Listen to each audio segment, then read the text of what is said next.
This is the United States History 201, Presentation 13, the Jefferson Presidency. So we've talked about George Washington, we've talked about John Adams, now we're on to the third president, Thomas Jefferson, and we mentioned in the last presentation about the contested 1800 election and how contentious that was.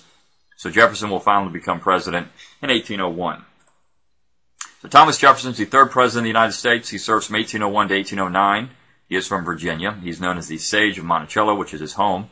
Now, Jefferson had a very impressive resume, of course. He's the author of the Declaration of Independence. He served as governor of Virginia, Secretary of State. But he really hated the office of the presidency because what he figured out is that the presidency is a cesspool in so many ways. You can't do what you want.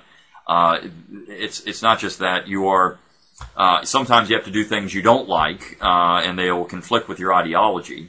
But in reality, Jefferson, when he designed his obelisk, Jefferson left the office of president, also the office of governor, any political office he had off of his tombstone, because he thought that being in office was an obligation rather than a station in life. And that's generally the way the founding generation looked at things.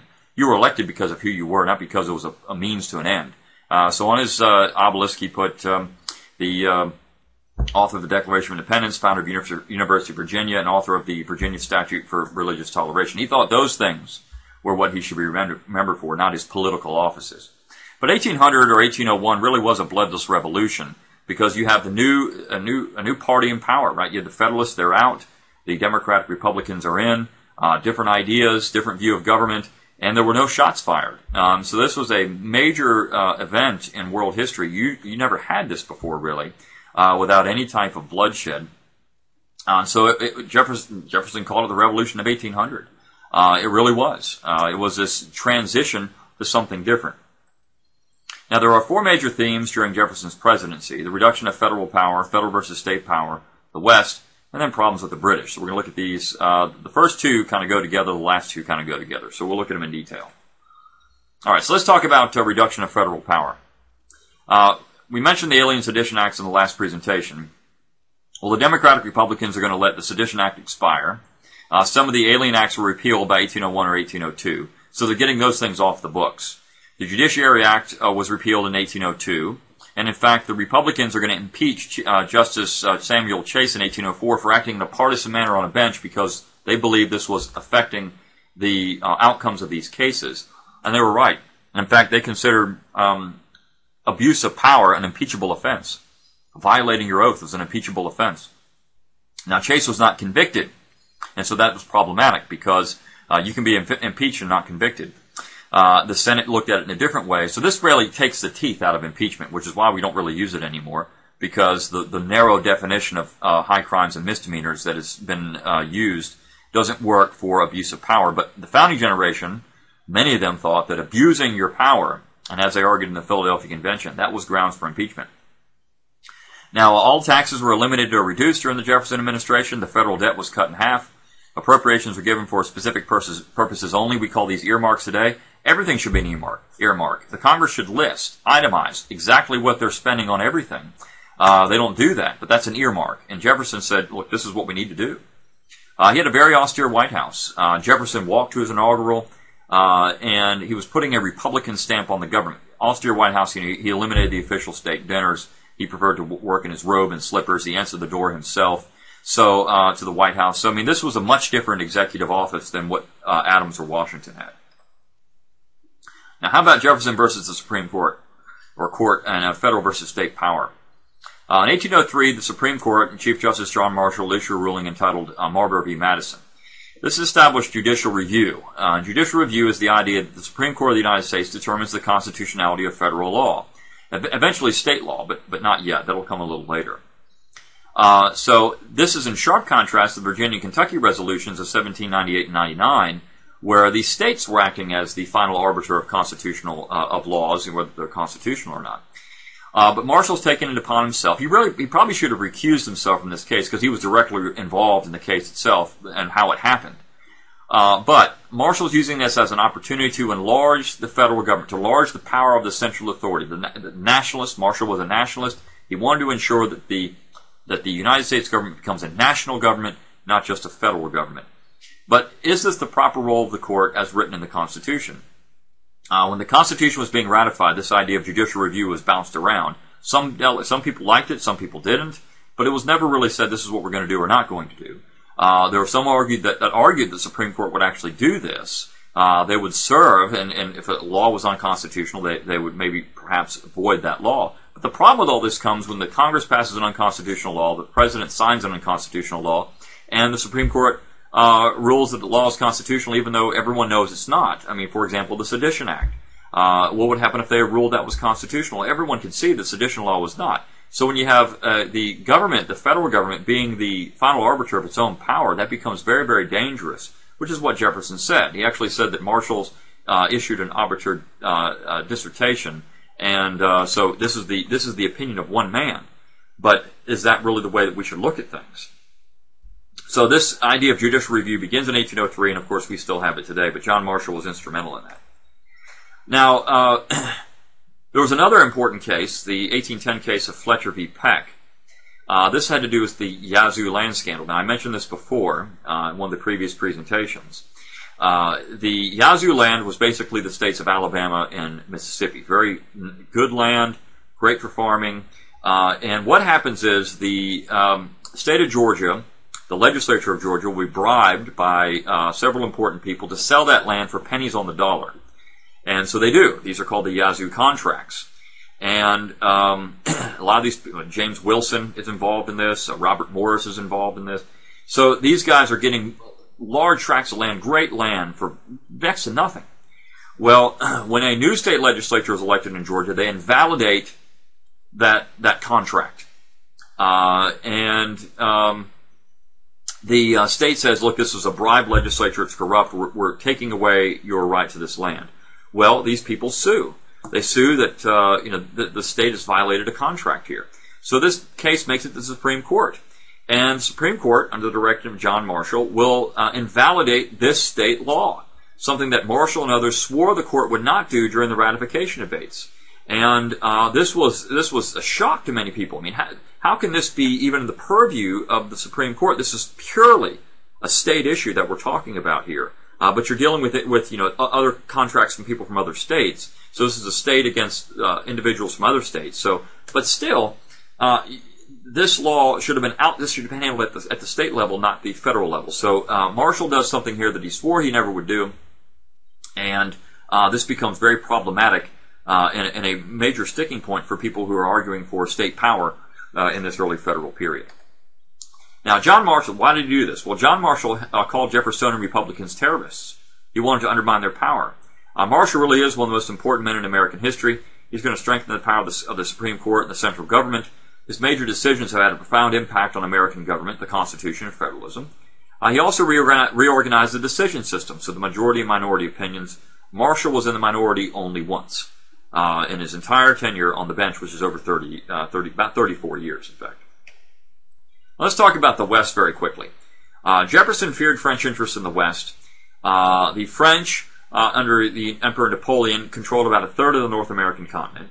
And so early in Jefferson's administration, he's going to send some individuals over to, some diplomats over to France to acquire territory in the Gulf of Mexico and free navigation of the Mississippi River. In fact, Jefferson has said, the day that France takes New Orleans, we must marry ourselves to the British fleet and nation. Now, Napoleon at this point hadn't been in power very long. And he was the guy that, of course, released the United States from their diplomatic obligations to the French in the Treaty of Mortefontaine. And at this point, he's interested in having peace for a time because he's ramping up for another invasion of the central part of Europe. So Napoleon says, look, I don't need this North American empire. Look, I'll sell it to you. I'll give you the whole thing. And so he offers to sell all of France's North American possessions to the United States for very little money. And so these delegates say, okay, well, let's work out the treaty. We'll go back to the United States and we'll deal with it there. So this becomes known as the Louisiana Purchase. The United States would purchase a third of the North American continent for $15 million, or about 3 cents an acre. It turned out to be about 828,000 acres. The boundaries of the territory were not clearly defined, and Jefferson was not sure if the purchase was constitutional. In fact, Jefferson drafted a constitutional amendment that would have authorized the purchase. Madison persuaded him that such a move was unnecessary, and so Jefferson scrapped the idea, but Federalists called Jefferson inconsistent over this. What this is really going to do is help create a climate of sectional antagonism, because Northerners fear what's going to happen when we get this purchase. It's going to be filled up with farmers. These farmers are going to vote for Jeffersonians. The Federalists, these commercial and industrial interests, aren't going to win elections. And so there is actual talk at this point of Northern secession. So here's the Louisiana Purchase, this big chunk of territory right here. There have been talk of Northern secession before, but now New England was not sure it will ever control the government, so people like Timothy Pickering of Massachusetts and others will form something called the Essex Junto in 1803. They want to get out of the Union. They want to leave the Union to Southern interests. They'll have their own Union, and they feared a government dominated by farmers. So this was going to be disastrous for them, they thought. In fact, in 1794, a couple of Northerners named Rufus King and Oliver Ellsworth had approached a Jeffersonian named John Taylor and said, look, we just need to secede. You all keep blocking our legislation. Let's just get out. Well, Taylor was shocked, but here it is. I mean, 1790s, we've only had the Constitution in place, ratified, for about 5 years, and Northerners are already talking about seceding from the Union. They're talking about it again here just about 10 years later. Now, this plan hinged on the support of New York and the election of Aaron Burr as governor. Aaron Burr, of course, is the Vice President of the United States. He was offered the presidency of the Northern Republic. Hamilton discovered the plan and works to defeat Burr for governor. It's not the only reason he did, but he actually called Burr a dangerous man and one who ought not to be trusted with the reins of government. Burr will find out about all these terrible things Hamilton had said about him in 1800, and then, of course, here in 1804. And Burr will challenge Hamilton to a duel. Well, according to Gentleman Code, when you're challenged to a duel, you have to accept. Hamilton will be killed in 1804 by Burr. This is a pretty amazing story, because here you have the Vice President, the sitting Vice President of the United States, shooting and killing the former Secretary of the Treasury, perhaps one of the most important men in American history, Alexander Hamilton, and he never faces trial for it. He was charged with murder, but he never faced trial. He fled to South Carolina. He later returned to D.C. and presided over the Samuel Chase impeachment trial, though he would retire in 1805 through a very moving speech where he brought the Senate to tears in this particular speech when he was going out. He was involved later then in a scheme to create a Western Republic in the Louisiana Territory. He did this after he left the vice presidency. He's out there raising an army, organizing to create this, break off this chunk. He was getting funding by the Spanish. He was arrested for this, but later acquitted of treason by John Marshall. And then he fled to Europe, wouldn't return again until 1812. So Aaron Burr is an interesting guy because you have this possibility of secession throughout this early federal period. There's the Burr-Hamilton duel. All right. Well, because of this Louisiana Purchase, Jefferson wants to find out what we got. So between 1804 and 1806, he's going to send Lewis and Clark out west on something called the Corps of Discovery, Meriwether Lewis and William Clark. This is going to add to our scientific knowledge. They discovered about 178 plant and 122 animal species. It's going to stimulate Western commerce and settlement. And it's going to prove that people can get to the Pacific by land, over land. Now, Jefferson will be re-elected president in 1804, and foreign affairs would dominate his second term. The British would become rather obnoxious. They would begin to seize American cargo and impress American sailors. Now, impressing means you force them into service on your ship, and they're just going to take stuff. Well, this is a violation of our sovereignty, and by far it could be used as a declaration of war. So here's the 1804 election. Jefferson wins handily. Now, the Secretary of State was James Madison, and Madison urged non-importation. So here you're going back to what happened in the colonial period. Madison says, look, we'll just dust off this old idea of non-importation. Now, the first Non-Importation Act would pass in 1806, but it would be suspended by Jefferson until 1807. This was kind of the stick. Jefferson's waving the carrot. Look, we'll still trade with you, but just don't be obnoxious with us anymore. Well, it doesn't work. In 1807, the USS Chesapeake was fired upon by the British. Jefferson then ordered all British ships out of American waters. And he had two choices to make here. He could choose war, or he could choose commercial action. Well, Jefferson understands that war might be disastrous, so he chooses commercial action. And you have the Congress will pass something called the Embargo Acts between 1807 and 1809. Now, opposition was very stiff in New England and with Virginia Quids. The Quids were the others, the other faction of the Jeffersonians. They said these things were blatantly unconstitutional, so they didn't support them. New England Federalists don't support them because it's hurting their jobs, because Americans aren't shipping anything. Now, This becomes highly unpopular over time, and so in 1809, the Congress will pass something called the Non-Intercourse Act, which will say we're going to trade with everybody but the British and the French. So the embargo was we're not going to trade with anybody. The Non-Intercourse Act, we're going to trade with everybody but the British and the French. So they can open up some trade. But this thing is seen as a black mark on Jefferson's presidency because it wasn't necessarily certain if he could do this, if they could just prohibit trade with other countries. All right. So what do we say about the Jefferson presidency? Well, some argue that his presidency showed inconsistency in his ideology. He was much more nationalistic than his philosophy before entering office. Interestingly enough, when Jefferson retired, he never touched a political office again. And he and John Adams became very good friends in their retirement. They wrote back and forth to each other about everything. And so these Adams-Jefferson letters are a treasure trove in what they really thought about certain things. Now, Jefferson and Adams would actually die on the same day. They died on July 4th, 1826, the 50th anniversary of the signing of the Declaration of Independence by John Hancock. Not the 27th or the 33rd or something like 50th anniversary. John Adams and Thomas Jefferson were the only two presidents to sign the Declaration. And when John Adams died, his last words were, "Jefferson still lives." He didn't know that Jefferson had already died. So the Jefferson-Adams correspondence is one of the most important things that we have coming out of history because it's full of meat, right? You just read these things and there's so many things to read about and so many things to glean from these letters. They're amazing. All right, so this is what Jefferson's America looked like. You have the states of Kentucky and Tennessee added, the state of Vermont added, Ohio Territory being organized.